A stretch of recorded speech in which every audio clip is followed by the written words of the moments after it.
ఓం నమో వెంకటేశాయ. ఈరోజు ఈ సభకు నేను లేట్గా వచ్చాను, క్షమించాలి. ఇంకొక ఫంక్షన్లో ప్రైజ్ డిస్ట్రిబ్యూషన్కి వెళ్ళి ఉన్నాను కాబట్టి నేను క్షమించాలి. పి. శ్రాయుడు గారు, you are my brother. On behalf of everyone, once again happy birthday to you. May Lord bless you with good health, wealth and happiness. Number 1. ఒకే నిమిషం ఒక మాట చెప్తాను, ఆయన గురించి ఇంకేం చెప్పను. అతను యూనియన్ మినిస్టర్ మారి ఉంటాడు చూడండి, ఏమి చెప్పను అతని గురించి. నేను డిప్టీ ఓ టెంపుల్గా ఉన్నప్పుడు ఇతను వస్తే నేను టెంపుల్ లోపల సన్నిధిలో ఉంటాను. భానుప్రకాష్ రావు గారు వేదికకి రావాల్సిన కోరుచున్నాను, టీటీడీ బోర్డు మెంబర్.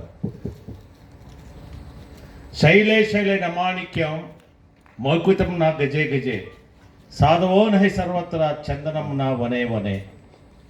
అంటే పీసీ రాయల గురించి ఎందుకు చెప్తున్నానంటే, ప్రతి పర్వతంలోని రత్నాలు ఉండదు, ప్రతి ఏనుగునందు ముత్యాలు ఉండదు, ఎక్కడ పడితే అక్కడ సప్తఋషులు ఉండరు.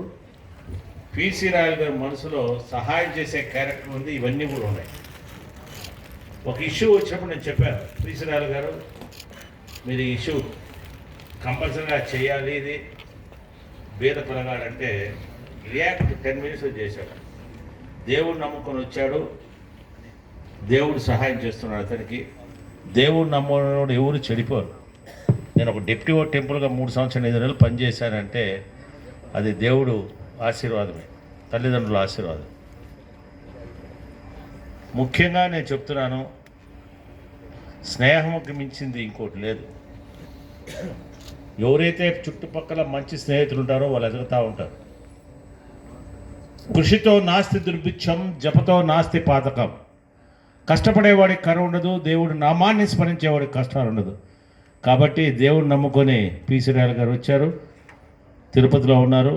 ఇంకా నువ్వు హ్యాపీగా ఇటువంటి జన్మదినాలు ఇంకా బాగా సంపాదించుకోవాలి, జనాలు సంపాదించుకున్నావు, భోజనాలు పెడుతున్నావు, ఇంకా దానికి మించి సంతోషంగా ఉన్నావు, ఇంకేం కావాలి. May lord bless you. Thank you వనడా. Thank you sir. ధన్యవాదాలు తెలియజేసిన తర్వాత టీటీడీ బోర్డు మెంబర్ గౌరవనీయులు భానుప్రకాష్ రావు గారు మాట్లాడాల్సిన విజ్ఞప్తి.